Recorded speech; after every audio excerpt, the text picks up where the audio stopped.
What does it take to do the impossible? What does it take to achieve paradigm-shifting, never-seen-before breakthroughs? Again, I've worked with thousands and thousands of addicts. I've never met one in my entire life who said, I feel enough. But many who said, I don't feel enough. You know, I'm trying to fill this emptiness inside. You can't fix an emotional pain with stuff. I mean, obviously we think we can. We shop and buy stuff to fill up this pain. But it doesn't work. You have to recognize that what lies beneath self-hatred, self-sabotage, procrastination, and so many more things is this inner feeling, I'm not enough.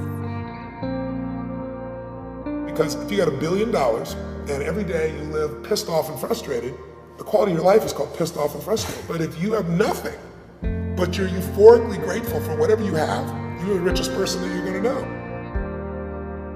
It is a state of consciousness known to researchers as flow.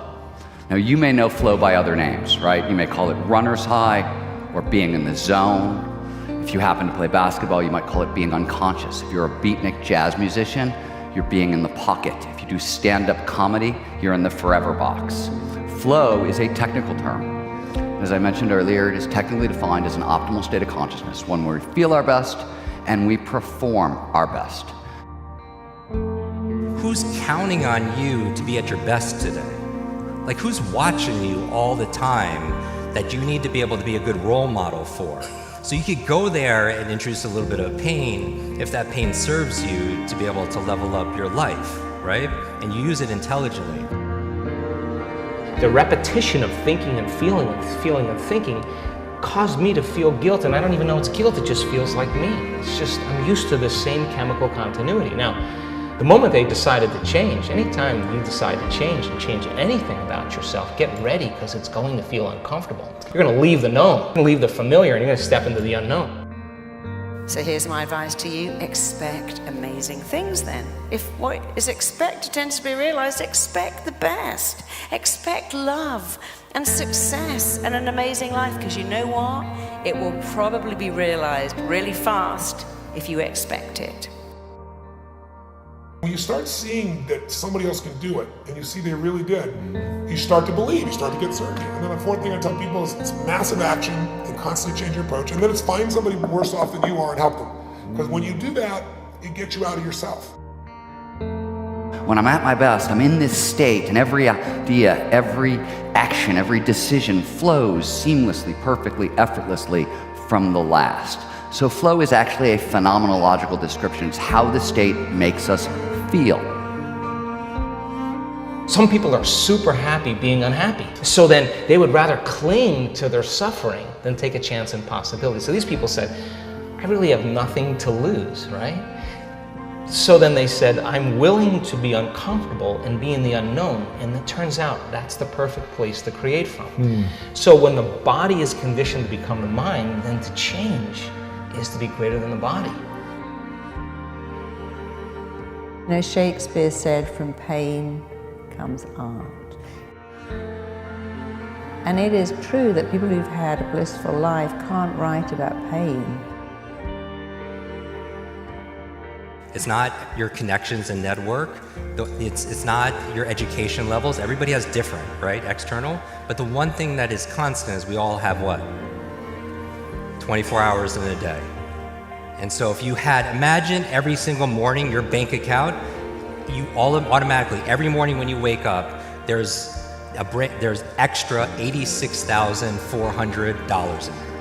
And here's the thing, at midnight, whatever you didn't invest and use is gone. And that's how I look at time. We all have 4 aspirations our whole life. Our being goals, like who we want to be as a person and our desire to be congruent with that. Our relating goals, how we want to treat other people and show up with other people. Our creation goals, the things that we want to create, the things that we want to contribute, like I want to do something. And then our growth goals, how we want to grow along the way. We all have degrees of pain. We get rejected, we get dumped, we get hurt, but you're supposed to get over the pain. Human beings are incredibly resilient and we are wired to recover from pain.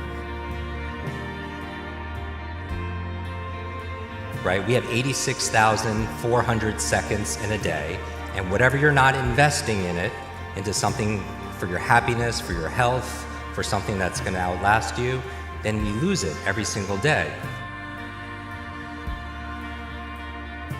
Nobody changes until they change their energy. And when you change your energy, you change your life.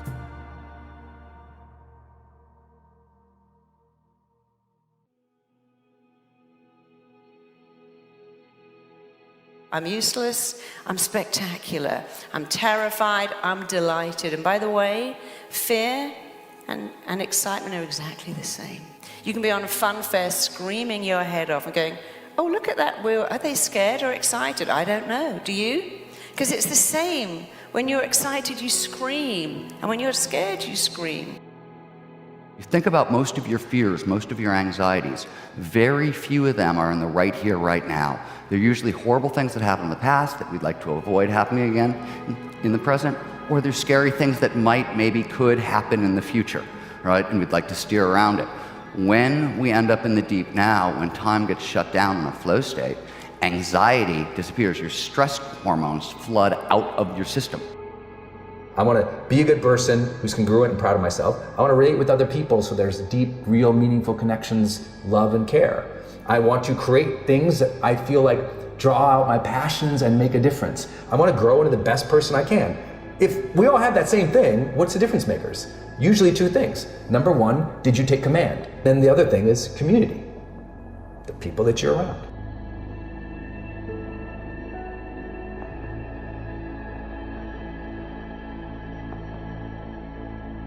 The inner event is an experience. An experience enriches the brain. We don't see things how they are. We see things how we are. So as you begin to change your circuitry, you're going to perceive more of reality. And why? Because we probably perceive 1% of reality. So how do we begin to fully engage, right? What matters is the essence. What matters is, am I making a difference in the world? How can I begin to affect change and help people to heal or create a better life for themselves? The most important thing is to keep the most important thing the most important thing. We all need people in our life that encourage us.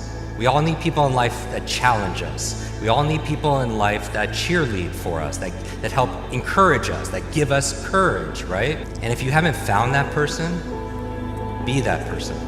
Be that person for somebody else. Especially, be that person for yourself. Is when you say, I could never do that again, it would kill me to do that again. I'd rather die than do that again. Now our mind is very certain we must not go through that again. And it allows us to hold back and live a very limiting life because we told it something utterly untrue. You can go through anything. If it doesn't kill you, it'll make you stronger.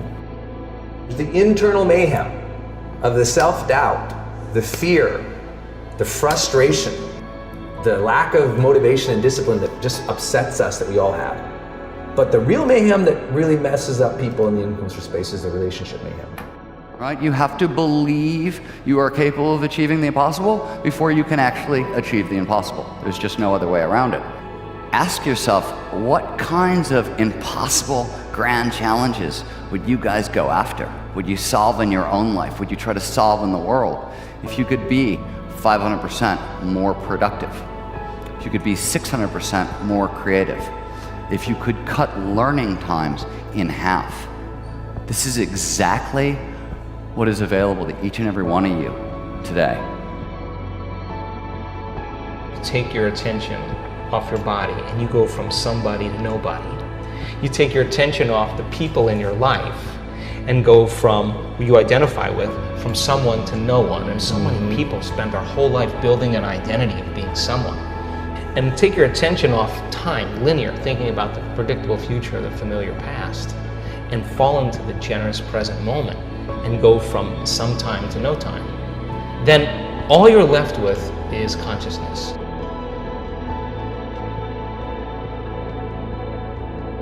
You know, like living your dreams, let's be really frank, can be scary.